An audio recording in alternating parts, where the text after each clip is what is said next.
या देवी सर्वभूतेषु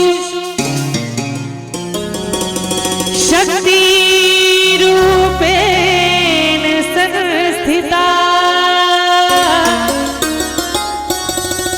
नमस्तस्यै नमस्तस्यै नमस्तस्यै नमो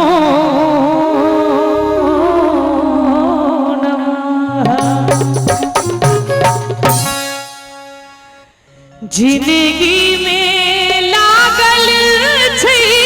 माँ दुखक पथार ये एकटा भक्त मैया लग जाय छै और मैया लग जाकर मैया से कहे छै कि जिंदगी में लागल छै माँ दुखक पथार ये लिख लो कोना मैया लिख लो कोना मैया। सब गोटे कनी कनी ताली बजबैत रहबे त आनंद आबि जेतै की दुनू हाथ उठा के सब गोटे एहन कपार ये लिख लो कोना मैया एहन कपार ये लिख लो कोना मैया जिंदगी में लागल छै माँ दुखक पथार ये जिंदगी में लागल छै माँ दुखक पथार ये लिख लो कोना मैया लिख लो कोना मैया एहन कपार ये लिख लो कोना मैया एहन कपार ये लिख लो कोना मैया।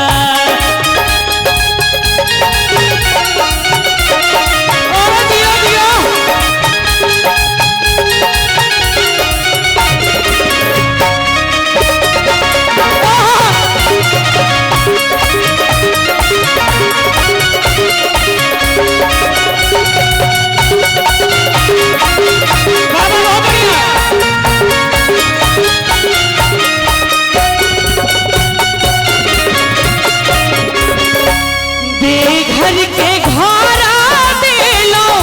भूखल के आहार ये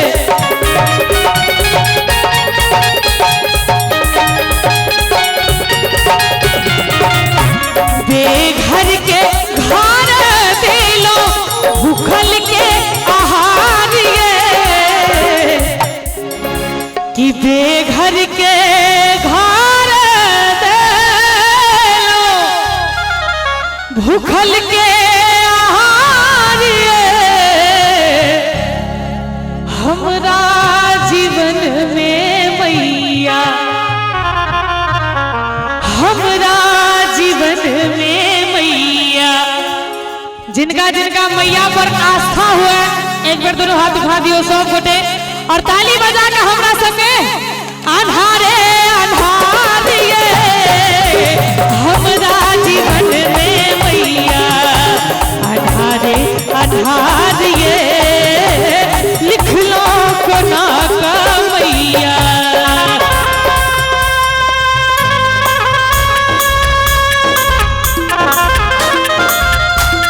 बहुत बढ़िया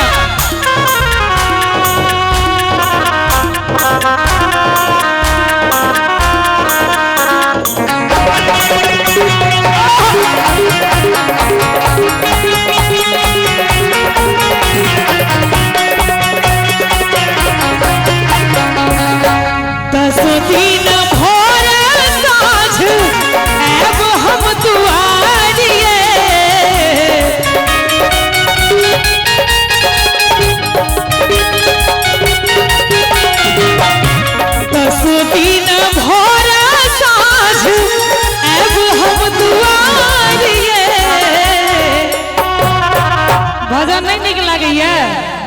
हैं नीक लागे है एक बेर अहाँ सब दुनू हाथ उठाबियो तो